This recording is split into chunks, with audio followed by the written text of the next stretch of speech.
Have you ever noticed this weird little phenomenon where you feel useless all day and then suddenly, right when you're supposed to be going to sleep, your brain turns into this high performing CEO? Your laundry looks doable, emails feel like you can start emailing again, life plans kind of like make sense. You remember that thing that you forgot like 3 weeks ago, and you think, why am I like this right now?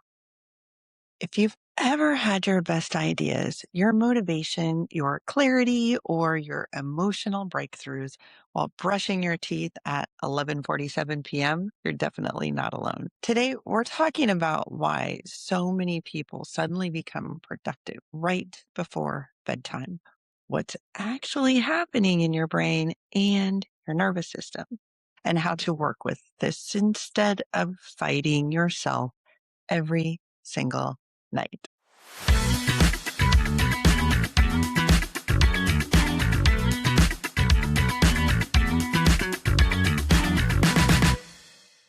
Welcome back to the FuggaBRAT podcast. I'm Shelbi Fox, and today we are breaking down one of the most misunderstood productivity patterns out there. Because this is not about discipline. It is not about willpower. And it is certainly not about you magically turning into some different person after dark. This is about timing, pressure, safety, and how your brain responds when the days finally stop asking all of these things from you. Let's start with what most people think is happening. Most people assume that nighttime productivity means that you've procrastinated all day long. They believe that you've wasted all this time and now you're just scrambling at the last minute to get things done. But that explanation misses something pretty big because for a lot of people, this productivity, it's not really rushed. It's more of a calm, focused approach, almost to the point of being enjoyable. So here's what you're probably asking. What has changed? Well, the first big reason is the demand for moving around. During the day, your brain is managing all these expectations. People might need you, notifications are coming in, there are invisible rules about how fast you should respond, how available you should be, how productive you should look to others. Even if no one is actively bothering you, your brain is still on high alert. At night, sometimes that shifts over to something different. The world kind of quiets down. Nobody expects for you to reply. Nobody is watching you. You're in the comfort of your home. You have no performances that you're actually doing in front of anyone. Your nervous system finally feels like, oh, wait, I can do things without being evaluated. That feeling alone unlocks focus for a lot of people, me included, because the pressure finally left the room. The second reason, it's mental permission. Let me explain.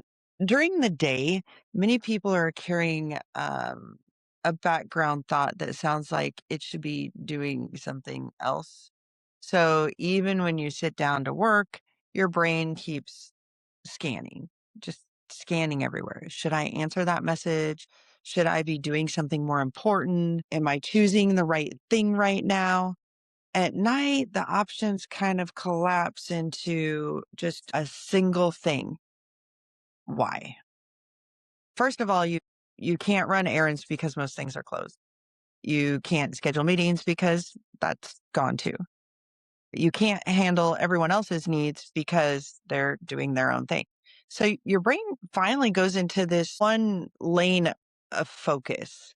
It narrows the options and creates this clarity. Now, it's kind of about control. So for many people, nighttime is the only part of the day that actually feels fully self-directed. In other words, you don't have any obligations except for to yourself. You don't have any roles that you're really playing. I mean, besides your mom, dad, that kind of thing. you don't really have to be anywhere else. So when you sit down to do something productive, like at night, it feels more of a choice instead of a demand. And that choice is a powerful motivator.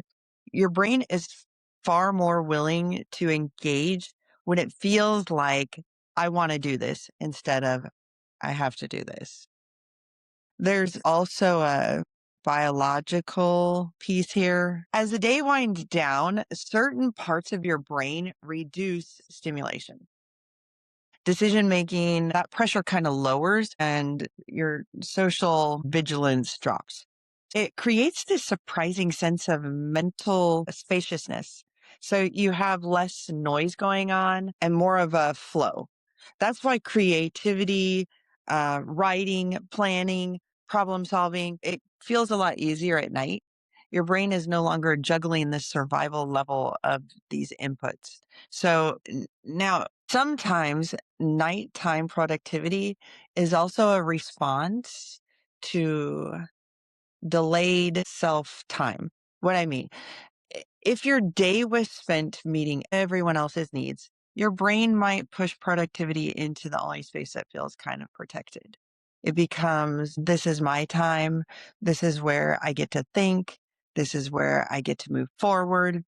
Productivity shows up late because your system waited until it felt safe to engage. So let me just clear something up. This does not mean that you should force yourself into becoming a night owl.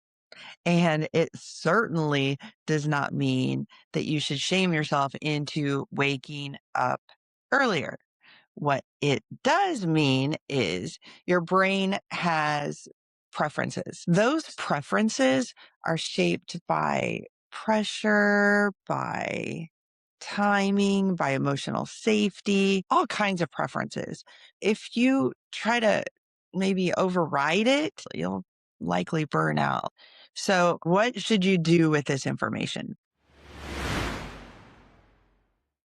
First, stop interpreting the nighttime productivity as a flaw. Really, it tells you when your brain feels calm enough to focus.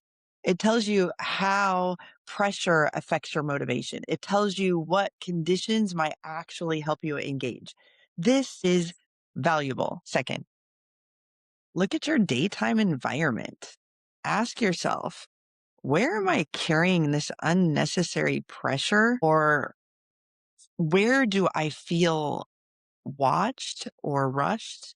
Or where do I feel like I'm performing instead of choosing? Even these small, tiny changes can help. Fewer tabs open, clearer boundaries, shorter to-do lists that actually end. If you're not trying to recreate nighttime, then maybe you're trying to remove what blocks your focus during the day. Number three, give your brain some intentional decompression. A lot of nighttime productivity happens because your system is finally allowed to slow down. So if you build some sort of a transition or a ritual into the evening, personally, I like to walk or take a music break or just set your phone down, just no technology. These things steal from your sleep. Um, another thing would be to respect your rhythm. Some people genuinely think better at night. Some people genuinely feel more creative after the world goes quiet. You're allowed to work with that. Protect productivity is not about forcing yourself into someone else's schedule. It's more about understanding your own patterns and designing around it. So if you've ever been in this situation or judged yourself for suddenly wanting to organize your life at 11 o'clock at night, just know this, your brain is doing it on purpose.